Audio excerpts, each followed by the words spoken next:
Hey guys, welcome back to my channel. तो आज मैं chapter 13 medico legal issues in obstetrics and gynaecology cover करूँगी। इसमें मैंने ये वाला टॉपिक ऑलरेडी आपको बता दिया है, तो आज मैं आपको मेडिकल एथिक्स के बारे में पढ़ाऊँगी। तो सबसे पहले व्हाट इज़ मेडिकल एथिक्स।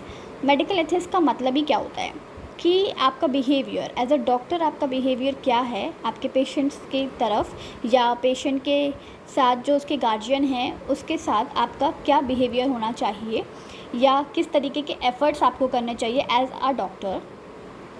ठीक है, तो एथिक्स को एक आप सिंपल लैंग्वेज में समझेंगे तो मैनर होता है। इसका मतलब कि मैनर्स क्या होते हैं एक डॉक्टर के। ठीक है, तो सबसे पहला पॉइंट इसमें हम देखेंगे कि बिहेवियर है।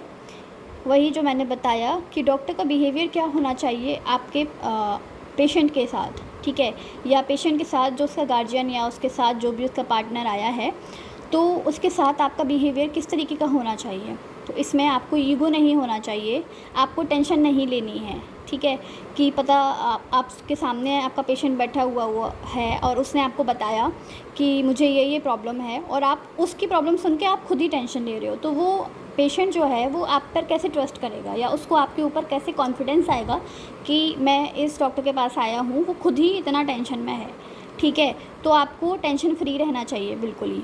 ठीक है, ईगो नहीं होना चाहिए कि भाई ये मुझसे बड़ा है या ये मुझसे बहुत छोटा है तो मैं इसका ट्रीटमेंट नहीं करूँगा या करूँगी। ठीक है, तो बिहेवियर आपका बहुत अच्छा होना चाहिए पेशेंट के तरफ। और उसके बाद एफ़र्ट्स क्या होते हैं आपके कि आपको हर एक पेशेंट को इक्वली ट्रीट करना है, उसको अच्छे से केयर करनी है। ठीक है, पेशेंट को कंफर्टेबल फील कराना है कि यस आप सही इंसान के पास आए हो and I can help you. ठीक है, आई कैन ट्रीट यू। और नो इल विल इंटेंशन होने चाहिए कि इल विल इंटेंशंस का मतलब होता है कि आप सामने मतलब जो व्यक्ति आप बीमार है आपके पास आया हुआ है, आपसे मदद मांग रहा है या आपसे हेल्प ले रहा है, तो आपके मन में ये नहीं होना चाहिए कि मुझे बस पैसों के लिए उसको ट्रीट करना है या मुझे उससे एक्स्ट्रा पैसे ले लेने चाहिए। समझ रहे हो ना, वो वाली चीज़ आती है इसमें। And not to consume any liquor का मतलब आपको पता है एल्कोहल। ठीक है, तो जब आप किसी को ट्रीट कर रहे हो तो आपको ना पेशेंट के आसपास आपको ड्रिंक करके नहीं जाना, अल्कोहल कंज्यूम नहीं करनी है, सिगरेट्स नहीं पीनी है।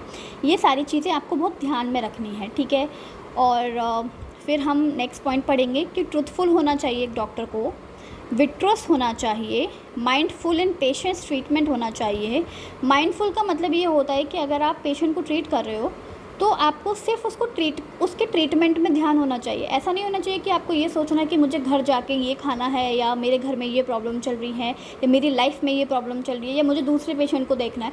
आप जिस पेशेंट को जिस टाइम पे ट्रीट कर रहे हो प्रॉपर आपको अपने माइंडफुल होकर उस पेशेंट को ट्रीट करना है। ठीक है, उसके बाद यूज़फुल एंड प्रैक्टिसेस होना चाहिए।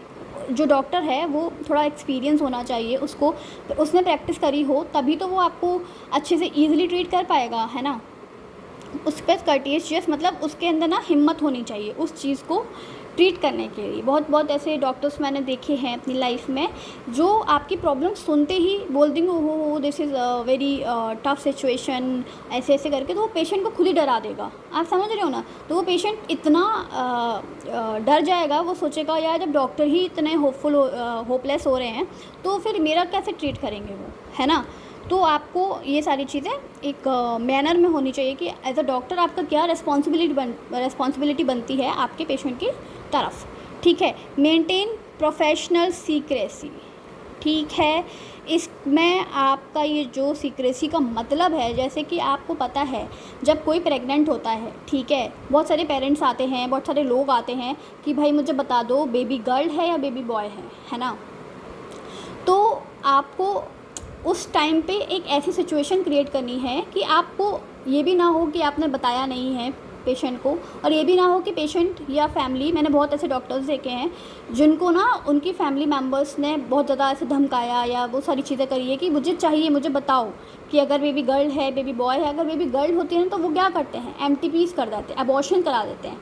एमटीपीज़ मतलब मेडिकल टर्मिनेशन प्रोसीजर्स।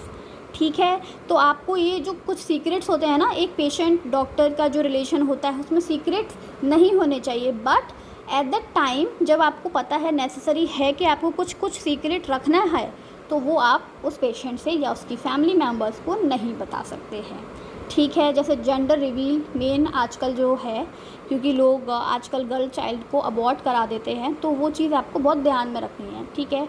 ये आपका यहाँ पे मेडिकल एथिक्स का जो टॉपिक था वो हो गया है, ठीक है। ये आ जाता है 2 नंबर में, 5 नंबर में आपका, ठीक है। उसके बाद नेक्स्ट हम पढ़ेंगे प्रिंसिपल्स ऑफ मेडिकल एथिक्स, ठीक है। तो सबसे पहले इसमें ये पॉइंट है बेनिफिशियंस और डू गुड। डू गुड मतलब हो गया कि आप अपने पेशेंट के साथ अच्छा व्यवहार करो, अच्छा बिहेवियर रखो, ठीक है। और नॉन मेलिफिशियंस, डू नॉट हार्म। ऐसा होता है, देखो डॉक्टर क्या होता है, भगवान का एक दूसरा रूप होता है। अगर आपके हाथ में किसी पेशेंट को बचाना है, तो आपके हाथ में ये पावर भी है कि आप किसी पेशेंट को अच्छे खासे किसी पेशेंट को ख़राब भी कर सकते हो। तो do not harm anybody, okay. Autonomy, respect the choices of the individual. जैसे बहुत सारे लोग ऐसे होते हैं